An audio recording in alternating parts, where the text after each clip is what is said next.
اچھا اس میں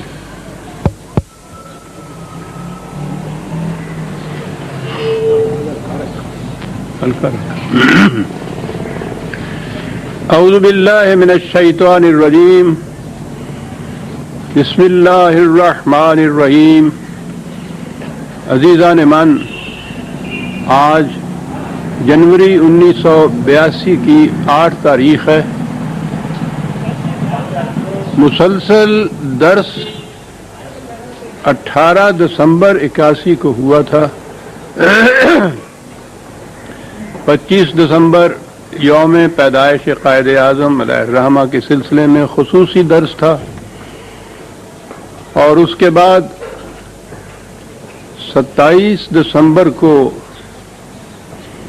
جواں سال شوکت بیٹے کی اچانک وفات کا ایسا صدمہ ہوا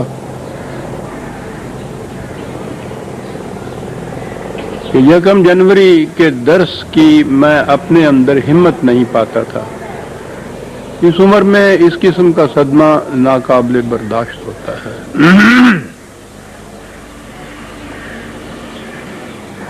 آج عید میلاد النبی علیہ الصلوۃ والسلام کی تقریب ہے، جس کا انتظار میں سال بھر کیا کرتا تھا، آپ احباب بھی.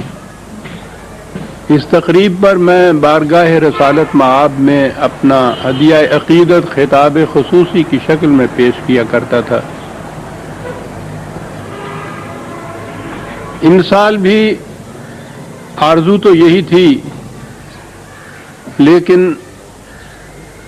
جب میں نے اپنا جائزہ لیا تو دیکھا کہ میرے جذبات کی رقت اور شدت میں ابھی کچھ فرق نہیں آیا. تو میں نے محسوس کیا کہ شاید ان حالات میں حضور کے شایان شاد ہدیہ احترام و عقیدت پیش نہ کر سکوں گا. اس سے بہتر ہے کہ میں معذرت طلب کر لوں. تو آج پھر وہی مسلسل درس کا اگلا ٹکڑا سامنے آتا ہے. وہ سورہ الاعقاف کی آیت 27ویں سے ہم آغاز درس کرتے ہیں. 46/4 6/27.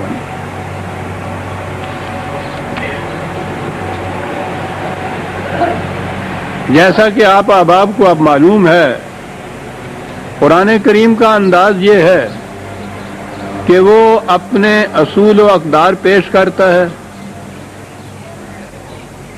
پھر اس کے بعد یہ بتاتا ہے کہ ان کے مطابق زندگی بسر کرنے کا نتیجہ کس قدر خوشگوار اور شاداب ہوگا، اور ان کی خلاف ورزیوں سے کیسی تباہی آئے گی. اپنے اس دعوے کی شہادت میں پہلے وہ خارجی کائنات کے قوانین کو پیش کرتا ہے کہ تم وہاں دیکھو کہ قوانین فطرت یا قوانین خداوندی کے مطابق جو یہ سلسلہ چلتا ہے تو وہ اپنے اٹل نتائج کس طرح پیدا کیے چلا جاتا ہے. اور اس کے بعد پھر وہ انسانوں کی دنیا کی طرف آتا ہے، اور اس دعوے کی شہادت میں بہترین طریق یہ ہے کہ تاریخ کے شواہد پیش کیے جائیں کہ فلاں قوم نے ان قوانین کی خلاف ورزی کی تو اس کا نتیجہ کیا نکلا.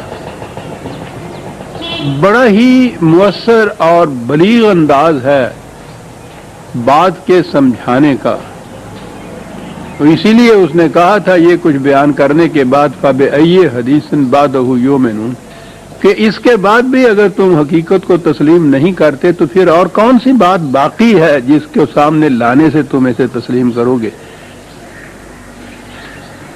تو گویا یہ ایک ایسی حجت بالغہ ہے، قوانین فطرت جسے ہر شخص دیکھ سکتا ہے. تاریخی شواہد اگر وہ تاریخ کی کتابوں میں دیکھنا نہیں چاہتے، اور وہ لوگ تو ابھی تاریخ کی کتابوں میں اسے نہیں دیکھتے تھے، انہیں بتایا یہ جاتا تھا کہ تم صبح اور شام ان راستوں پر سفر کرتے ہو اور ان راہ گزروں پر سابقہ اقوام کی بستیوں کے کھنڈرات، ان کھنڈرات کی ایک ایک اینٹ پر ان کی داستانیں نقش ہیں۔ تم اپنی آنکھوں سے انہیں دیکھتے ہو کہ ان اقوام کا کیا حشر ہوا، اور پھر تم ان کی داستانیں خود آپس میں بیان کرتے ہو۔ یہ چیزیں تمہارے روزمرہ کی زندگی کے مشاہدات بھی ہیں، اور پھر آپس میں جب انہیں بیان کرتے ہو تو تمہارا موضوع گفتگو بھی ہیں۔ بات اتنی کہنے کی ہے کہ تم صرف ان واقعات تک رہتے ہو کہ یہ قوم اتنی بڑی تہذیب اور دولت کی مالک تھی اور اب ان کے کھنڈرات رہ گئے۔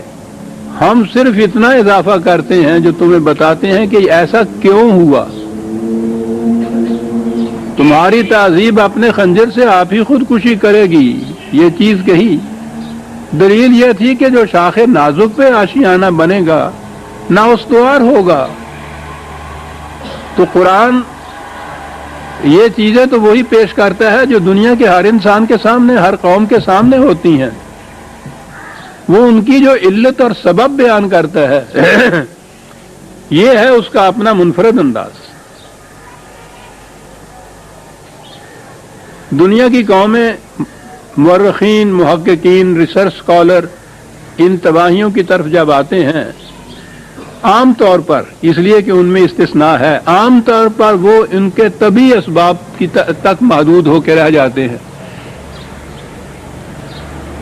ان میں ایسے ہیں مورخ کہ جو ان سے آگے چل کر یہ بھی کہتے ہیں کہ ان قوم کی اخلاقیات میں، کردار میں، معاملات میں اس میں کیا نقص پیدا ہو گیا تھا جن کی وجہ سے پھر اس کی تباہیاں آئیں۔ تو قرآن کریم جب ان اقوام کی داستان پیش کرتا ہے تو طبعی اسباب تو وہ سامنے لاتا ہے جن کی روح سے تباہی ہوئی، لیکن اس کی علت کیا تھی، اس کا سبب کیا تھا، اس کا بنیادی کاز کیا تھا، یہ ہے جسے وہ خصوصیت سے بیان کرتا ہے۔ بات چلی آ رہی تھی اسی انداز میں،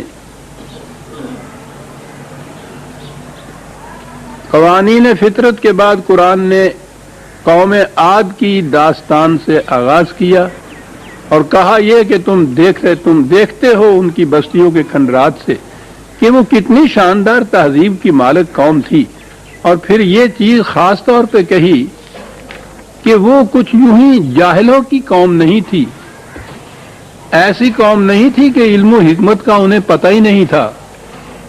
اس طرح سے بھی تو قومیں تباہ ہوتی ہیں۔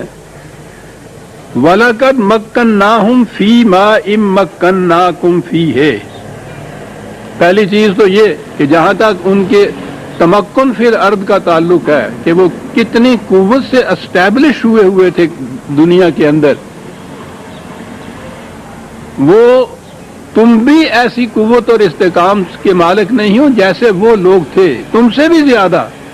مخاطب قوم سے یہ کہنا کہ تم اپنی قوت پر، اپنے استحکام پر نازاں ہو، لیکن تم اس قوم کو دیکھو وہ تم سے زیادہ قوت اور ثروت کی مالک تھی۔ اور پھر اگلی بات یہ